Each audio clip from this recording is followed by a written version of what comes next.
महाराष्ट्र राज्य माध्यमिक व उच्च माध्यमिक शिक्षण मंडळ यांच्या वतीने चिटणीसाची कार्यपद्धती या विषयाच्या संदर्भामध्ये उपयोजनावर आधारित चाचणी परीक्षेच्या नमुना प्रश्नपत्रिका देण्यात आलेली आहे. नमुना देण्यात आलेले ती नमुना कशा पद्धतीने आहे, ही परीक्षा कशी होणार आहे, तो नमुना या ठिकाणी विचारात घेऊयात.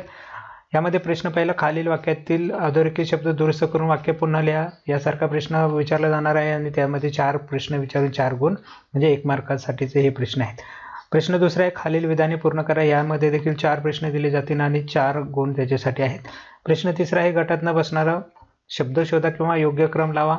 यामध्ये 3 प्रश्न देऊन 3 गुण आहेत. प्रश्न चौथा, खालील घटना किंवा परिस्थितीचा अभ्यास करून आपले मत लिहा. यामध्ये 4 पैकी 3 प्रश्न सोडवायचे, 3 प्रश्न सोडवायचे आहेत. 3 प्रश्नांना 9 गुण आहेत, म्हणजे या ठिकाणी 3 मार्काचे प्रश्न आहेत. 3 मार्काचा प्रश्न असल्याने उत्तर लिहिता असताना आपल्याला विचारात घ्यावं लागेल 3 पेक्षा जास्त मुद्दे या ठिकाणी लिहिणं गरजेचं आहे, तेव्हा तुम्हाला 3 मार्क मिळतील. थोडेसे जास्त मोठे क्वेश्चन म्हणता येतील आपल्याला या ठिकाणी विचारण्यात आलेले. अशा पद्धतीने ही 20 मार्काची प्रश्नपत्रिका असणार आहेत.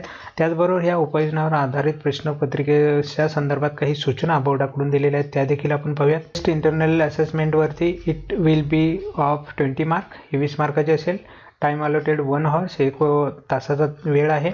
It should be based on the entire syllabus, पूर्ण सिलेबस 12वीच्या सिलेबसवर आधारित असणारे पूर्ण सगळ्या प्रकरणांवरती question paper to be format in such a way that the student will be able to write answer on the same seat, म्हणजे त्याच प्रश्नपत्रिकेवरती विद्यार्थ्यांना उत्तर लिहिता येतील अशा पद्धतीचं प्रश्नपत्रिका असेल. आणि चौथा आहे, mark obtain in application based test should be forwarded to board as a per guidelines and schedule decided by board.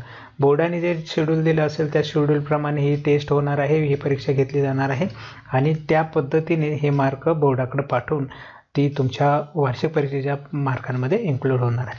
अशा पद्धतीच्या सूचना ह्या संदर्भात घेतलेल्या आहेत. त्यामुळे ह्या सगळ्या सूचनांचा विचार करा, प्रश्नपत्रिकेतील घटक व्यवस्थित विचारात घ्या आणि त्या पद्धतीने अभ्यास करून ही परीक्षा आपल्याला द्यायची आहे. ठीक आहे मित्रांनो, चला तर मग आजचा व्हिडिओ या ठिकाणी थांबूया. भेटूया आपल्या पुढच्या नवीन व्हिडिओमध्ये अशाच पद्धतीने इतर राहिलेल्या विषयांच्या संदर्भातील आराखड्यांची माहिती घेऊन. तोपर्यंत नमस्कार.